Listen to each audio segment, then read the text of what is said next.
Selamat sore, Bapak Pastor. Sore, Pak Eko. Kita bincang-bincang sore ini. Oke. Boleh ya, Pak ya? Sangat. Artinya ini kan apa ya?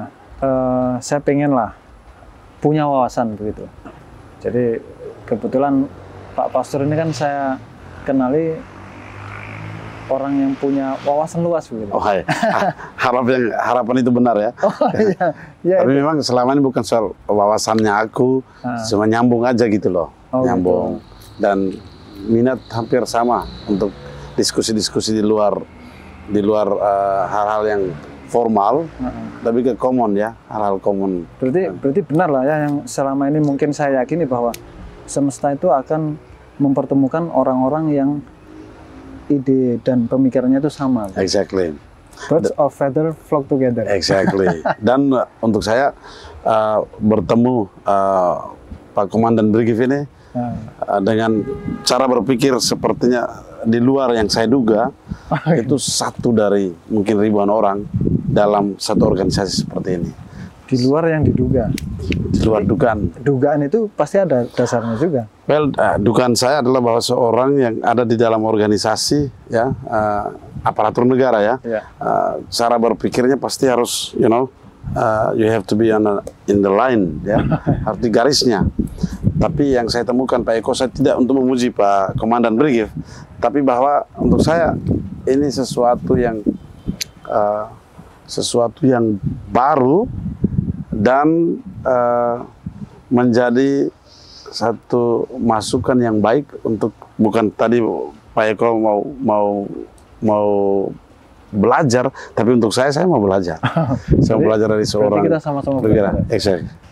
Baik, Pak Pastor, yang pertama mungkin ya di awal pembicaraan itu pasti ini kan publik juga butuh kenal ini siapa ini orang ini. Okay. Jadi mungkin boleh diperkenalkan Pak Pastor yang sejauh ini saya pernah dengar Pak Pastor kan juga pernah belajar di Amerika sekian tahun. Nah, itu mungkin bisa diceritakan. Well, baik, saya kalau biasa dipanggil di Jawa kan Romo ya.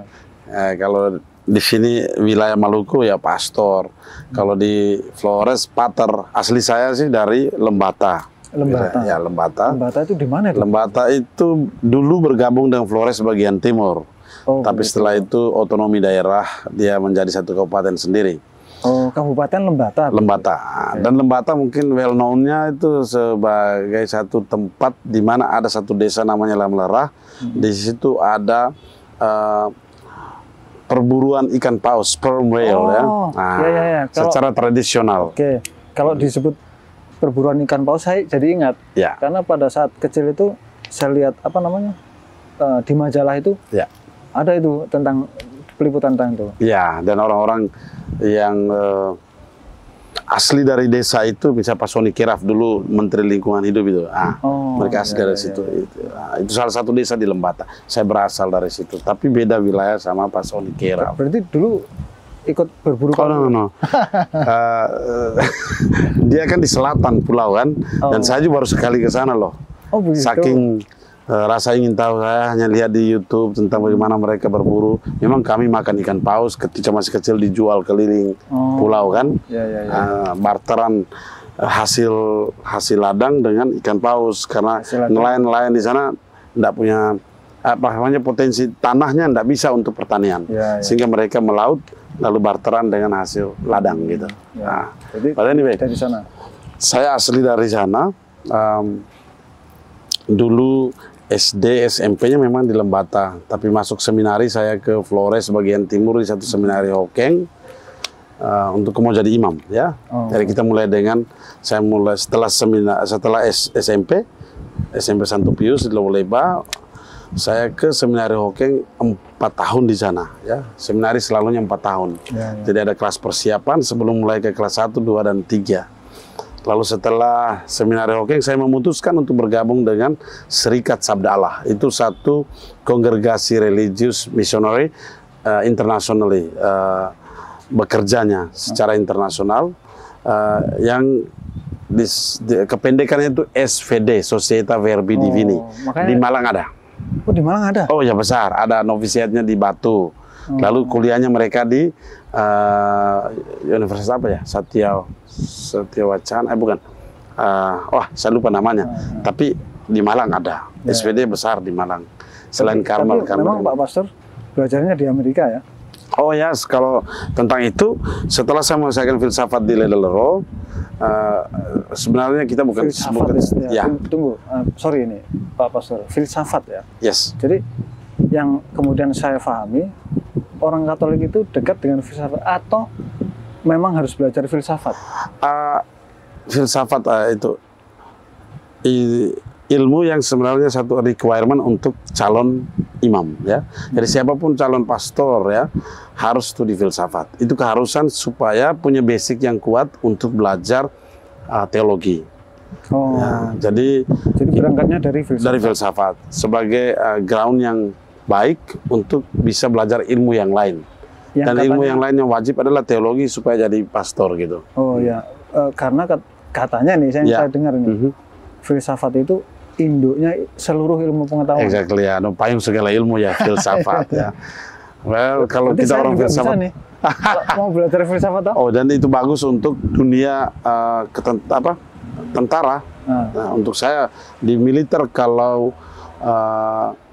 punya minat di filsafat, itu berarti sedang punya minat pada satu payung untuk segala ilmu menurut saya. Oh, ya, kalau kita orang filsafat klaimnya begitu sih. Ya logikanya kan begitu. Kan? Iya. Semua ilmu kok.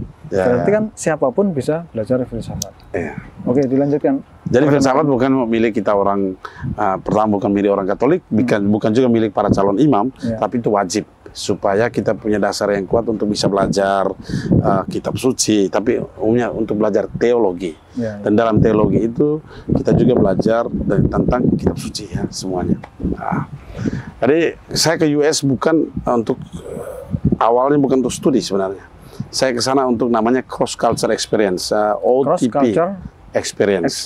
Jadi kita setelah filsafat ada program untuk bisa mengenal budaya lain. Hanya karena saya keluar negeri maka dikatakan sebagai program OTP, Overseas Training Program.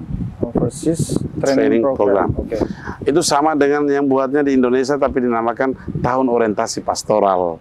Tapi karena internasional ya disapa dengan satu phrase yang berbeda, Overseas Training Program.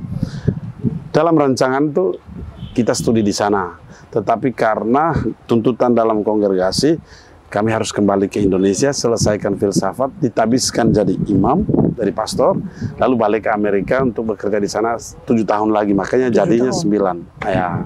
Jadi 2 tahun sebagai student pasca sarjana, setelah itu saya balik, lanjutkan teologi, balik ke sana sebagai imam 7 tahun. Dan di sana saya bekerjanya di paroki, saya bukan orang di kampus. Meskipun minatnya suka ya di kampus juga, gitu. Oke, itu ya berarti perkenalan ya. Secara singkat berarti ya. Ya, waktu di US itu saya bukan memang ada di kampus untuk studi ilmu tertentu, bukan. Memang saya mengambil beberapa summer class ya, beberapa summer itu saya ambil kelas yang saya ambil sesuai dengan tempat pelayanan saya. Pelayanan saya waktu itu lebih ke umat jemaat di African American Church, Catholic Church. Jadi orang Amerika turunan Afrika. Maybe because I'm black. Ya, Afro-Amerika. Itu lebih sopan. Orang Afro-Amerikan tidak suka disapa negro. Oh begitu? Niger itu lebih membawa mereka ke masa kekelaman, perbudakan. Ya, betul komandan. Jadi di sana lebih di Afro-Amerika itu sangat sopan. Atau mereka instead of being called negro, daripada sapa negro dan membawa orang pada kekelaman, just call me a black. I'm a black. Itu lebih bagus mereka. Oh, black malah. Oh, lebih enak. Tapi I'm proud to be black. Tapi saya bangga sebagai seorang black, seorang hitam. Daripada dipanggil neger. Niger ini kan lebih ke konotasi perbudakan gitu. Meskipun di Latin Amerika karena bahasa Spanyolnya negro, negro. Maka itu dipakai, tapi di Amerika Serikat sensitif. Saya kira itu saja tentang saya punya Sehingga 7 tahun saya bekerja dengan lebih ke African American, Afro Amerika, dan akhirnya membangun banyak minat ya di basket, senang nonton, di musik dan segala macam itu karena memang orang Afro American itu very talented, mereka sangat. Suaranya pun bagus. Wah, tapi bukan aku kan? Ya semuanya lah. Kalau saya lihat memang, mohon maaf ini orang-orang yang ya ras kulit hitam. Oh ya, very. Itu mungkin Pak Pastor. Ya ini selingan saja lah. Sure. Mungkin Pak Pastor bisa memberikan jawaban kenapa sih orang yang kulitnya warnanya gelap itu cenderung suaranya bagus. Mungkin ada pernah di... Well, mungkin itu bukan stereotip juga ya. Tetapi Afrika itu benua kaya loh. Mereka Afro Amerika, jadi leluhurnya kan dari Afrika. Mereka diperdagangkan sebagai budak ya, diseret oleh para pedagang-pedagang budak itu lewat Laut Atlantik.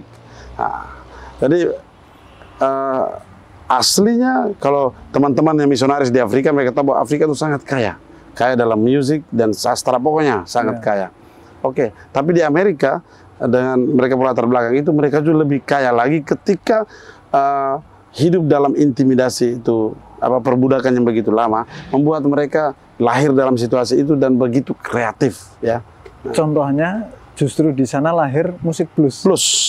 Dan saya pernah bekerja di Indianola, di daerah Greenville, dekat desa kota Indianola, kota kecil. Disitulah lahir blues, B.B. King ya, B.B. King. Oh benar ya, benar, kita pernah share tentang itu ya. Betul. Kan saya pernah nyanyi juga. Iya, oh iya, makanya heran saya, wah ini mesti kenal B.B. King ini. Enggak, jangan-jangan saya keturunan Afro Amerika. Kalau aku mungkin. Memang saya pernah beberapa kali disangka sebagai orang Flores, disangka sebagai orang Papua, waktu kecil dulu. Oke. Mungkin karena punya kemiripan dengan orang sana gitu. No. Okay. Ya itu kira-kira ya. Terima kasih atas perkenalannya Bapak Pastor. Yeah. Kemudian yang berikutnya saya ingin bincang-bincang tentang bagaimana sih menurut pandangan Pak Pastor itu peran agama dalam kehidupan itu. Jadi mungkin kenapa sih kok harus ada agama gitu? Mungkin bisa dari perspektif Katolik disampaikan perannya itu bagaimana kira-kira itu. Well, mungkin dari pertanyaan Pak Komandan Brigif Pak Eko, saya menangkapnya lebih kepada agama sebagai institusi ya. Agama institusional ya. Well, kalau agama institusional dia ketat dengan dia punya ajaran, dengan dogma ya. Dogma. Katolik pun sama ya. Kita dari gereja Katolik, kita ada ajaran-ajaran yang dogmatis, artinya tidak bisa kita menjadi permisif terhadap dogma. Kita tidak bisa multitafsir, dogma ya dogma, ya. Beda dengan penerapan yang bukan dogmatis. Oke. Jadi, well, kembali ke pertanyaan tadi tentang peran agama dalam kehidupan. Mungkin saya ngomong tentang Katolik, tapi juga kadang-kadang lebih kepada penghayatan pribadi juga sebagai seorang Katolik dan seorang pastor ya. Untuk saya agama institusional Katolik ini ya, kita jalan sesuai dengan ajaran agama. Dan dalam semua agama seperti Katolik tentu mengajar tentang kebaikan, ya kan? Di dalam ajaran Katolik kita juga kembali ke Bible sebagai ke kitab suci sebagai basicnya. Di dalam Katolik ada tiga sumber iman ya. Sumber pertama itu yang basicnya itu kitab suci. Ya, ini yang menjadi perdebatan banyak orang salah tafsir ya. Tapi di sini saya bukan ajar tentang Katolik ya. Oke. Tetapi basicnya kitab suci, dari kitab suci lah kita ada tradisi suci. Nah, ini yang mungkin di gereja-gereja lain tidak. Atau juga bukan. Yang kedua, dari kitab suci ya ada ajaran resmi gereja namanya magisterium. Nah, inilah magisterium inilah merupakan ajaran resmi, dia lahir dari bapak-bapak gereja ya, seperti paus, kardinal, uskup ya. Mereka dalam mereka punya pernyataan-pernyataan resmi atau ajaran-ajaran resmi Paus, misalnya ada ensiklik ya, kita kenal terakhir Paus Fransiskus dengan namanya ensiklik Laudato Si tentang ekologi ya. Nah, itu ajaran resmi yang bersifat dogma. Jadi kita melihat sebagai satu kebenaran. Kita percaya itu sebagai sumber kebenaran. Tapi dia juga bukan hanya sekedar Paus duduk-duduk lalu tulis ini, tidak. Refleksi yang dalam ditinjau oleh para ahli, baru itu ensiklik itu lahir. Nah, Oke. Nah, jadi 3 sumber iman yang kita hidupi. Ya. Kitab suci sebagai dasar, tradisi, dan dengan ajaran resmi atau magisterium. Nah, baik, tentang ajaran iman ini, tentang agama, pengetahuan. Kalau saya, semua agama pasti punya dogma.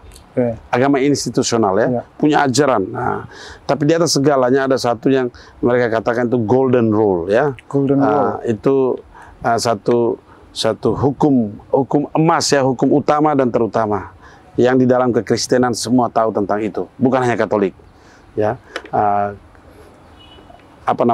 Perbuatlah kepada sesama apa yang engkau harapkan sesama perbuat terhadap engkau. Itu sebenarnya itu. Ya. Itu di atas segalanya ya. Engkau mau melakukan sesuatu, perlakukanlah sesamamu sebagaimana yang kau harapkan engkau juga diperlakukan demikian sebenarnya. Jadi kasihlah sesamamu manusia seperti dirimu sendiri. Nah, itu yang dibilang golden rule. Oke, di atas segala ajaran itu sebenarnya menurut saya cinta kasih itu utamanya. Ya. Cinta, sebagai cinta. Intinya di cinta. Ya, cinta kasih ya. Cinta kasih itu yang paling utama.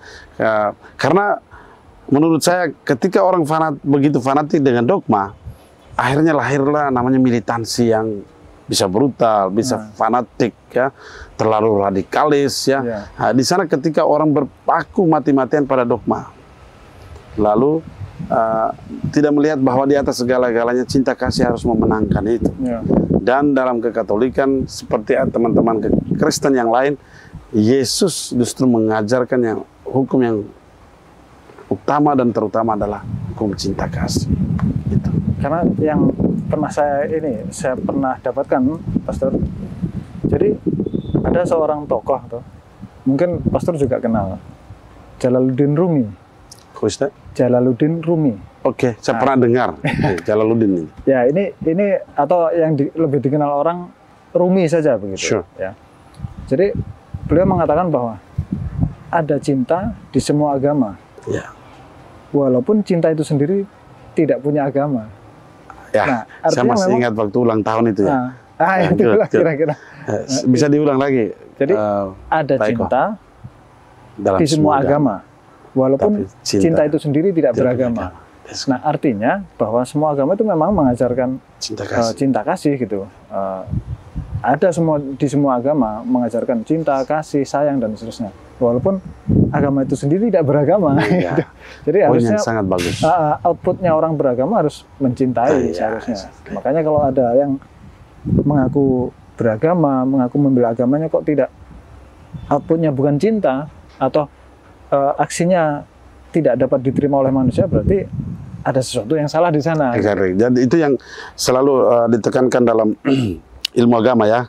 Kadang-kadang bukan di dalam ilmu agama, tapi dalam prakteknya ada orang yang begitu. Kita mesti bedakan antara to have a religion and to be religious ya. Oh ya. Have religion, to be religious. To be religious kan banyak humanis, mungkin mereka lebih religious daripada seorang yang menyatakan dia seorang beragama, yang punya agama. Mungkin yang tadi Pak Eko sampaikan itu mungkin poinnya sekira di situ, ya, bahwa mempunyai agama institusional tetapi tidak mempunyai cinta itu sama saja dengan nothing, tidak ada apa-apa. Tetapi seorang humanis bisa katakan, biar saya tidak mempunyai tidak berafiliasi dengan satu agama institusional, agama lembaga, tetapi saya punya hati yang mencinta. Justru mempraktekkan nilai-nilai agama. Dia lebih beragama ya, lebih agamais. Itu kata itu benar atau tidak ya? Oke lah. Ya seharusnya memang berarti itu tadi agama itu perannya harusnya menuntun manusia untuk mencintai sesamanya. Itu. Bahkan tidak hanya sesamanya, ya semuanya, binatang, tumbuhan, lingkungan kita cintai. Seharusnya kalau orang yang beragama, kemudian memang prakteknya apa namanya sesuai dengan tuntunan, tidak ada dong. Ya. Kemudian lingkungan itu rusak gitu. Betul. Tidak ada orang-orang yang sengsara begitu ya Pastor ya. Kalau Pak Komandan Brigif ya, Pak Danbrig kalau omong tentang itu bisa browse tentang Fransiskus Assisi ya, Santo Fransiskus Assisi dalam Gereja Katolik ya. Okay. Dia berasal dari Assisi, satu kota di Italia, ya, yang sering menjadi tempat pertemuan para tokoh agama untuk dialog tentang perdamaian. Tapi Fransiskus Assisi ini sangat mencintai semesta semuanya, bukan hanya manusia, hewan. Dia juga akrab dengan burung-burung, semua jenis hewan. Nah, itu dia, karena betapa dia melihat tak terpisahkan antara semua unsur ciptaan ini, termasuk dunia hewan, ya, tumbuh-tumbuhan, ekologi. Dan saya satu lagi ingat ini, ada yang berpendapat ini, tapi saya kurang tahu nih Pastor siapa yang berpendapat. Artinya bahwa betapa dunia ini atau betapa alam semesta ini diciptakan dengan dan karena cinta. Gitu. Iya. Itu tapi ya mungkin kalau dimaknai dengan cermat, dengan perenungan begitu ya, saya pikir akan bisa menyebarkan kedamaian lah. Dan itu harapan semua ya, semua umat manusia ya, apalagi orang beragama. Ya. Tapi justru yang kita lihat dalam dunia, bukan hanya dunia modern ini, tapi dari dalam sejarahnya, realitasnya itu kepentingan selalu memenangkan banyak hal, bukan agama yang memenangkan. Nah, ini yang mungkin. Jadi agamanya justru kepentingan. Well, agama ditunggangi untuk kepentingan. Oh ya. Dan ini mungkin terjadi dalam Gereja Katolik. Dalam sejarah. Kalau kita lihat sejarah Gereja Katolik, dia sejarah ada paus yang berafiliasi dekat sama kaiser ini, kaiser itu ya. Nah, di sanalah kepentingan ada. Hanya agama diboncengi, bukan hanya diboncengi, mungkin dia masuk dalam mempengaruhi orang-orang beragama untuk keluar dari prinsip-prinsip agama, gitu loh.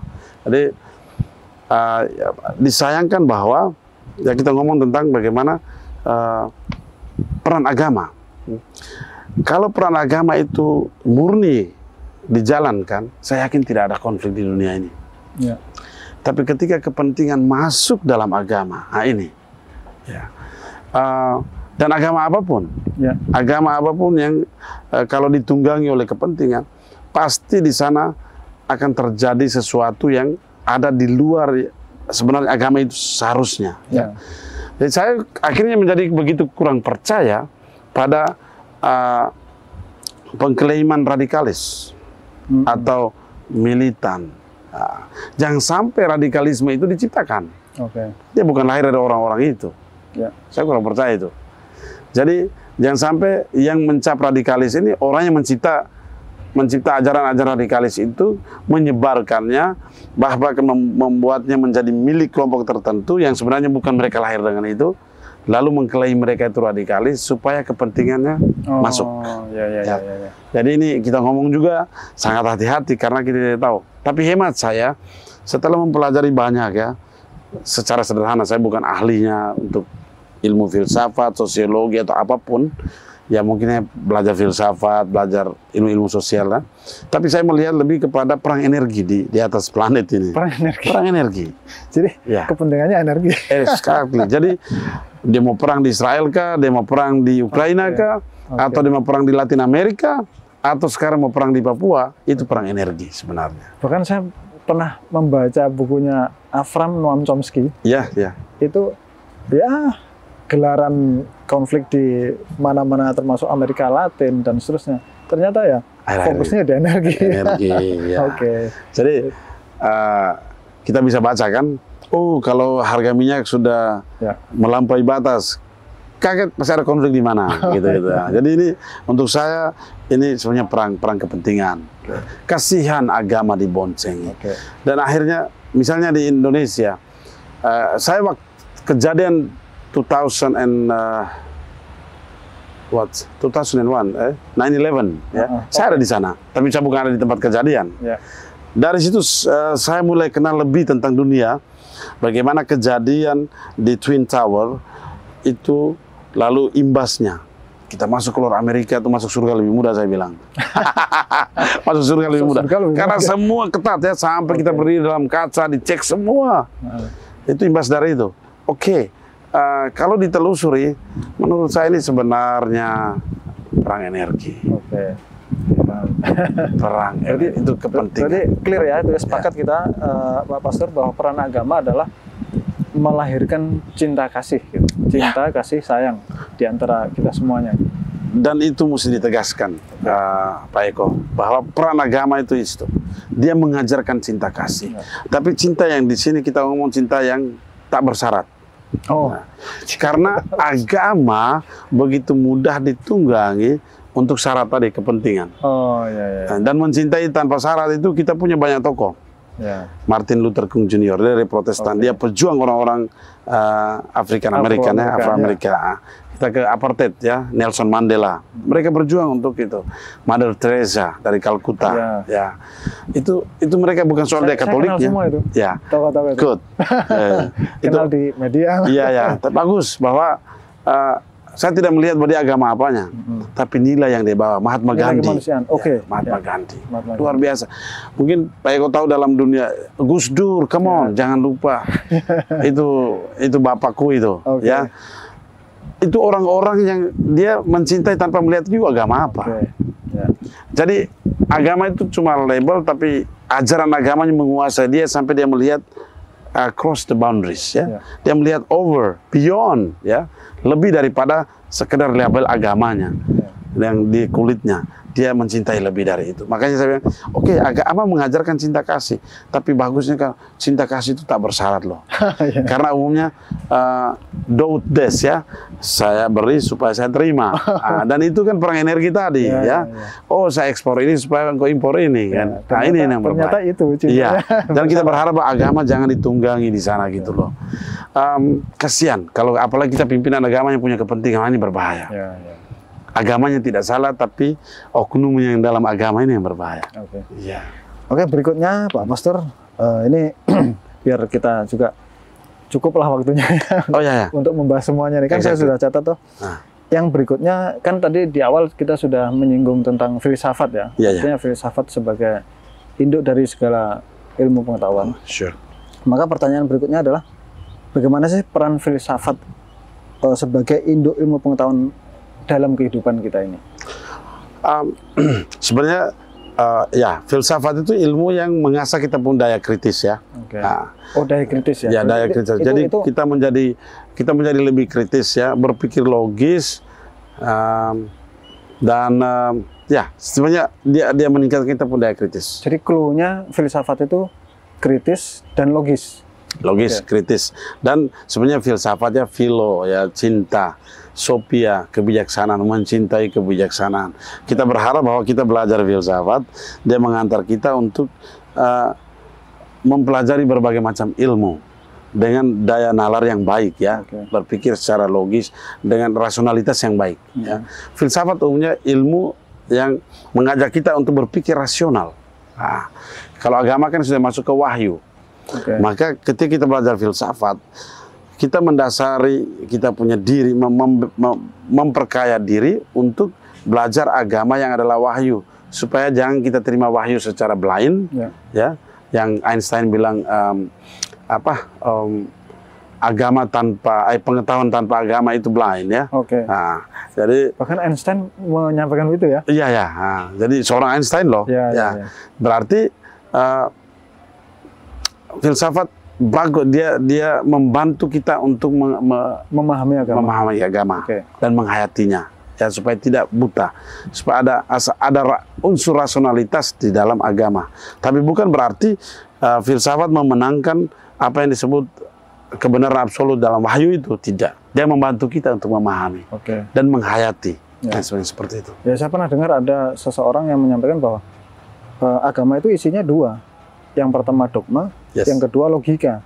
Nah, mungkin itu untuk saling membantu, itu. Jadi umumnya memang sebenarnya mau tentang agama sih wahyu sih sebenarnya. Wahyu, sesuatu yang terberi, ya, diterima. Tapi supaya tidak menjadi buta untuk kita menghayatinya secara ini, ya, dia perlu satu bantuan ilmu untuk bisa mempelajarinya dan menghayatinya lebih baik gitu loh. Lebih baik. Oke. Ya, itu tentang filsafat ya. Kemudian setelah kita bicara agama, kemudian filsafat. Nah, ini menurut saya penting juga, Pastor. Agama dan filsafat, bagaimana sih perannya? Ini kan karena saya tentara ini. Iya. Maka bagaimana perannya agama dan filsafat dalam menuntun pelaksanaan tugas selaku tentara begitu. Oh, oke. Well, sebelum menjawab pertanyaan ini, I'm blessed ya. Saya rasa diberkati karena Pak Eko sebagai komandan brigade infanteri Brigif 27. Bisa mengundang kami ya, saya untuk datang, bukan baru ini, setiap kali ada perhelatan yang besar di sini kami diundang dengan baik dan datang merasa sebagai satu keluarga di sini. Thank you for inviting, untuk undangan itu dan membuat kami merasa this is my home too ya. Karena saya kadang sering ada dikotomi antara itu. Okay? Oh begitu. Ya dikotomi, kamu orang agama, tentara. Tapi kami sudah ada pastor yang tentara loh. Di Katolik kan ada pastor tentara. Nanti Pak Eko bisa lihat pastor Katolik yang tentara siapa. Kardinal kami ini saya tidak tahu apakah dia memang pastor tentara. Nanti kita cek. Saya takut saya bicara salah. Tapi anyway, terima kasih karena mengundang. Tapi terima kasih karena pengabdianmu. You know, without tanpa tentara saya tidak, negara ini mau jadi apa? Negara ini ada, exist karena perjuanganmu, dan dia menjadi tetap ada dan menjadi jauh maju sampai sekarang karena tentara. Kita bisa membohongi itu tanpa mengeliminasi yang lain, ya. Tentara pasti untuk saya filsafat dan agama. Tentara sudah pasti mereka beragama, apalagi lahir dari bumi pertiwi, ya kan? Kalau tentara beragama tanpa dibekali dengan satu keterampilan ilmu pengetahuan filsafat, filsafat tidak harus ya, tapi berpikir logis, rasional, dia akan bisa menjadi seorang yang sangat militan dalam agamanya, sangat fanatik dalam agamanya, dan kasihan kalau dia menjadi begitu radikalis, you know. Tetapi kalau dia dibekali dengan ilmu pengetahuan, misalnya ilmu filsafat, saya yakin dia menjadi lebih open-minded. Dia menjadi lebih terbuka dan menjadi rasional dalam menghayati agamanya. Dan sudah pasti agama sebagai satu pegangan, ya, pegangan untuk dia untuk memenangkan dirinya. Dia harus pertama memenangkan dirinya, lalu dia mengabdi dengan cinta tadi. Artinya sebelum dia beraksi di eksternal ya, di dalam internalnya harus sudah selesai dulu. Sudah selesai. Jadi sudah harus selesai dengan dirinya sendiri. Baru kemudian dia keluar begitu ya. Jadi dia mengalahkan egonya. Dan hanya untuk mengalahkan ego ini kadang-kadang bukan hanya soal karakter, tapi agama itu kuat sekali. Kita lahir di Indonesia ini dengan agama. Kayak agama apa? Yang di luar negeri jarang orang tanya dulu agama apa. Tapi di Indonesia seperti itu. Oh, di luar negeri justru jarang orang. Oh, never. Tidak dipercaya. Sekarang banyak orang Indonesia juga tidak terlalu begitu terobsesi untuk bertanya bahwa agama apa ya. Nah, kita berharap begitu, jangan terlalu. Kalau kita terobsesi akhirnya kita membangun benteng gitu lah.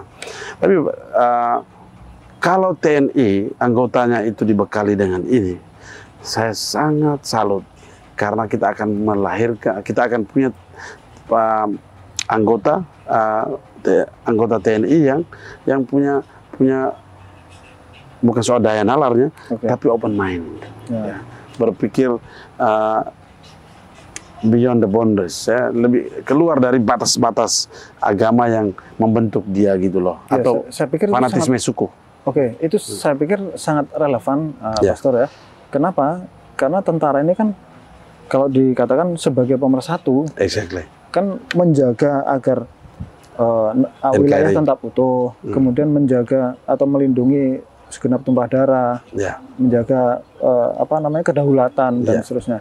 Artinya ya agar negara ini tetap ada, tetap bersatu.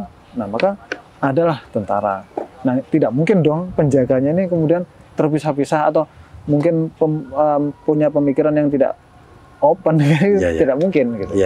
Nah, itu mungkin seperti itu ya, peran agama dan filsafat dalam perspektif pelaksanaan tugas sebagai prajurit. Prajurit ya, aparatur negara. Mungkin ada lagi yang disampaikan, Pastor, tentang itu? Sejauh ini mungkin pikiran saya sampai seperti itu, tapi saya sangat salut bahwa gagasan seperti ini masuk dalam percakapan kita yang dibawa oleh Pak Eko, ya. Tidak semua berpikir untuk seperti itu. Ya, seharusnya semua. Ya, dan kita berharap bahwa semakin banyak perwira yang berpikir lebih open minded. Ya. Dan diperkaya oleh ilmu, dan dengan itu dia tidak terkooptasi dengan agama yang dia lahir dengan itu, atau suku di mana dia lahir dengan itu, dan dia menjadi begitu terbuka, sehingga benar mungkin karena itu Pak Eko dibilang dikira orang dari timur gitu. ya saya sih oke saja sih mau dianggap orang mana-mana toh, karena saya pikir ya tempo hari juga pernah saya sampaikan bahwa kita ini kan sering ini Pastor, menyoal suku, kemudian menyoal agama, yang kemudian jadinya pemikiran kita itu karena berangkat dari situ, dari perbedaan-perbedaan, maka ya akhirnya persatuan itu sulit untuk terwujud begitu. Memang iya, kalau saya berpikir bahwa kenapa sih kok harus diciptakan perbedaan? Saya pernah berpikir begitu kan, kenapa tidak sama saja gitu kan? Tapi perbedaan itu harus soal yang terberi kan? Nah itulah makanya. Given toh, artinya Tuhan pasti punya maksud bahwa kenapa sih kok harus dibedakan gitu? Ternyata ya, kalau mohon maaf ini adalah kalau di Quran kan diciptakan bersuku-suku berbangsa-bangsa ya karena agar saling mengenali gitu. Ya. Memang saya pikir-pikir logis juga ketika misalnya nih manusia diciptakan semuanya sama. Tingginya sama, wajahnya sama, besarnya sama. Itu saya tidak akan mungkin berhasrat untuk misalnya ke Kutub Utara. Saya ingin tahu bagaimana sih orang Kutub Utara. Itu semuanya sama kok. Betul. Nah, terus kemudian bahwa ternyata kita dilahirkan ke dunia kan tidak pernah bisa meminta kan, Pastor, bahwa misalnya nih, ya Tuhan tolong lahirkan saya ke dunia sebagai orang Flores misalnya gitu kan. Agar suara saya bagus gitu. Kan tidak bisa. Ternyata begitu lahir saya sudah jadi orang mana, anaknya siapa gitu kan. Nah, artinya sesuatu yang given tidak perlu disoal. Kan benar. Tidak bisa kita pintar. Poin itu bagus. Kenapa harus dipersoalkan itu? Nah, tentang agama tadi sudah kita ulas bahwa agama itu ranah privasi gitu. Nah, yang menjadi urusan kita adalah outputnya bagaimana. Itu yang kita nanti. Buahnya. Jadi buahnya adalah. Buahnya itu apa? Kalau saya memahami nih, Pastor ya, bahwa ternyata agama itu adalah mengajari manusia untuk tetap menjadi manusia yang memanusiakan manusia dengan kemanusiaan. Banyak sekali manusianya. Tapi itu bagus. Itu bukan sekedar permainan kata. Lebih dari itu. Lebih dari itu ya. Jadi apa ya? Saya tadi sampaikan apa ya? Agama itu menurut saya instrumen loh. Instrumen. Saya selalu sampaikan. Kalau ada yang mau masuk Katolik, kamu yakin ya mau masuk Katolik? Ya. Kalau kamu sudah jadi Muslim yang baik atau sudah jadi Protestan yang baik, ngapain masuk Katolik? Toh ini cuma kendaraan aja. Saya prinsipnya begitu. Instrumen tadi ya? Jadi ini kendaraan aja. Jadi kalau kamu punya Yamaha, saya punya Honda. Kalau rajin ganti oli, ya olinya kan cinta kasih gitu lah ya. Kalau rajin ganti pasti nggak apa-apa kendaraannya. Akan menyampaikan kita ke alamat. Dan itu yang saya mau. Saya tidak suka menjadi begitu fanatik dengan kendaraan yang saya miliki, karena setiap kendaraan ada keterbatasannya, ada juga kelebihannya. Sehingga tentang keragaman tadi perlu ada. Jadi sebenarnya saya mau sampaikan terakhir itu, kalau seorang TNI mencintai keragaman, itu bagus sekali. Ya karena saya pikir begini, Pastor ya. Saya pernah ya bikin konten juga gitu. Saya pernah katakan begini, bahwa tidak ada persatuan tanpa perbedaan. Betul. Tidak ada perbedaan yang berarti atau yang bermakna tanpa persatuan. Betul. Nah, itu jadi memang perbedaan dan persatuan ya atau perbedaan dan bersamaan lah gitu ya. Ya. Itu suatu hal yang memang saling membutuhkan. Betul. Jadi saya pikir perbedaan itu sesuatu yang niscaya, maka mari kita ambil persamaannya agar kemudian perbedaan itu tidak menjadi suatu hal yang mempertentangkan kita dengan satu sama lain begitu. Itu Pastor. Memang tadi tuh ambil commonnya ya, common good-nya. Ya. Jadi lihat yang baiknya untuk bersama, demi kebaikan bersama ya. Tadi saya absen mandit ya. Maksudnya gini, kalau dalam tentara dia menghargai perbedaan, dia punya peran sebagai pemersatu tidak diragukan. Oke. Tapi ketika dia susah menghidupi perbedaan dalam komunitasmu, wah ini agak rumit menjadi pemersatu gitu loh ya. Peranmu adalah pemersatu. Nah, kalau pemersatu berarti dia sudah harus mencintai yang namanya dia bahkan perbedaan harus menjadi ciri khasmu. Sehingga di sana engkau sudah nyaman dengan perbedaan, maka fungsimu sebagai pemersatu itu. Kecuali kalau semuanya ternyata sama, berarti nggak perlu ada lagi upaya persatuan. Ya, itu.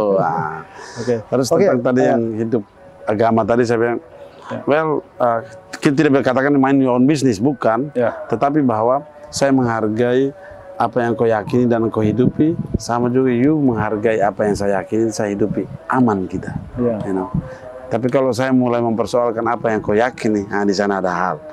Berarti belum nyaman dengan diri gitu loh. Ya saya pikir agama itu ya sudahlah, itu privasi, karena privasi. Yang kemudian secara hubungan sosial, maka outputnya lah yang kita rangkaikan. Energi output dari agama itu yang kita rangkaikan. Oke. Kemudian yang terakhir ini Pak Pastor ya, bagaimana sih pandangan Pak Pastor sebagai dari Katolik gitu ya terhadap sekularisme gitu. Pada perspektif agama mengajari itu tadi, mengajari manusia untuk tetap menjadi manusia, yang memanusiakan manusia dengan kemanusiaan. Nah itu sekularisme itu bagaimana sih menurut Pak Pastor ini? Ya, sejauh yang saya paham ya, paham sekularisme itu lebih kepada bagaimana kita memisahkan agama dari urusan politik ya, urusan kenegaraan, urusan sipil ya. Ada yang menghayatinya secara ekstrim bahwa agama tidak boleh masuk, tidak boleh masuk dalam ranah itu. Good, itu good untuk persatuan tanpa menendang yang minoritas. Kalau ketika agama masuk dalam ranah yang tadi politis dan segala, di sana akan ada konflik pasti, konflik of interest. Karena yang mayoritas akan mau mendominasi, minoritas akan ditendang. Itu kalau agama masuk dalam politik. Tetapi paham sekularisme dia mau supaya betul sungguh dipisahkan. Pemisahan antara kehidupan agama dan pengaruh agama terhadap dunia politik. Bahayanya bahwa sekularisme itu begitu ekstrim mempengaruhi satu komunitas, maka komunitas itu akan kehilangan roh, hal spiritual yang memengaruhi kehidupan. Spiritualitasnya. Ya, jadi kita berharap bahwa sekularisme yang begitu ekstrim jangan sampai merasuki kehidupan kita dalam dunia politik. Sehingga nilai-nilai moral itu masih tetap dihidupi, etikanya masih tetap dihidupi. Nah, itu yang kita maksud dengan pengaruh agama di dalam kehidupan bernegara, kehidupan berpolitik. Sekularisme fine, tetapi dia menjadi begitu ekstrim ketika orang-orang yang menghayatinya itu sungguh mengeluarkan agama dari segala ranah kehidupan berpolitik. Tidak ada nilai-nilai yang dari agama yang diadopsi dalam menyelenggarakan pemerintahan. Exactly. Bukan diadopsi tapi dihayati ya, dihayati. Dia memengaruhi, dia punya relasi. Kita berharap bahwa nilai agama itu tetap ada untuk memengaruhi relasi dia dengan orang lain dalam komunitas politik itu. Dalam penyelenggaraan pemerintahan. Karena kan yang saya pahami begini, Pak Pastor ya, bahwa definisi politik itu memang banyak bermacam-macam kan, Iya, menurut betul. ahli, menurut dan seterusnya lah. Tidak ada satupun yang ya menyebutkan bahwa politik itu sesuatu yang kontraproduktif, tidak ada. Iya, iya. Semuanya itu produktif, semuanya Iya. positif, konstruktif. Nah, maka kalau kemudian ada yang mengatakan politik yang bagaimana itu kan, saya pikir Anda sedang mengingkari kemanusiaan. Iya, betul. Nah, artinya kalau ternyata definisi politik pun semuanya bersifat positif, konstruktif, seharusnya selaras dong Iya. dengan agama kan gitu. Ya, karena agama mengajarkan demikian. Oke. Ya. Nah, kemudian terkait dengan sekularisme tadi, berarti kalau yang saya tangkap dari Pak Pastor tadi, sekularisme itu ya boleh ada, tapi tidak terlalu ekstrim. Artinya moderat toh, Ya. setengah-setengah begitu. Jadi kita lihat ada negara-negara yang sungguh menghidupi paham sekularisme. India, bahkan Korea Selatan, Ya. Prancis, ya itu contoh-contoh negara yang menghidupi paham ini menurut saya. Kalau saya tidak salah ya. Ya. Sehingga mereka tidak mau dominasi agama menunggangi kepentingan di dalam. Tapi mereka itu orang yang sangat religius. Secara ranah privasi ya. Privatnya mereka sangat religius. Macron, ya, Ya. presiden perdana menteri ke presiden Prancis ya. Perdana Menteri. Orang Katolik tuh, Ya. ya. Dia tetap nilai dia dalam satu negara yang sangat sekular, yang dia sungguh memisahkan ini, tapi dia tetap seorang Katolik yang baik, yang punya suara hati, punya menghidupi nilai-nilai moral, ya, etika moral seperti itu. Saya tidak Belanda itu secara apa yang sangat sekular. Saya belum pernah di Belanda, tapi saya kemarin dapat bukan TikTok tapi apa ya, ya TikTok. Bagaimana satu video, bagaimana perdana menterinya setelah perdana menteri atau presiden ya, perdana menteri. Setelah selesai masa jabatannya, dia pamit, serah terima, dia keluar pulang dengan sepeda. Oh ya, Perdana Menteri. Iya ya. Itu artinya itu nilai-nilai moralnya masih bagus sekali sehingga dia tidak menjadi seorang yang koruptif Ya, ya. dan dia memperkaya diri selama masa jabatannya. Oke. Jadi menjadi begitu sekular, tapi religiositasnya masih dihidupi. Mungkin sekularisme di sini lebih kepada pemisahan mana politik, mana agama. Oke. Tapi bahwa nilai-nilai yang kita percaya sebagai nilai-nilai agama ya, Ya. belum tentu seorang humanis mengklaim itu nilai agama. Ya. Ya, nilai-nilai yang sangat religius itu juga dihidupi. Ya. Gitu. Artinya di dalam praktek politik ternyata juga menyertakan cinta, Cinta. tadi. Karena agama adalah tentang cinta. Cinta, ya.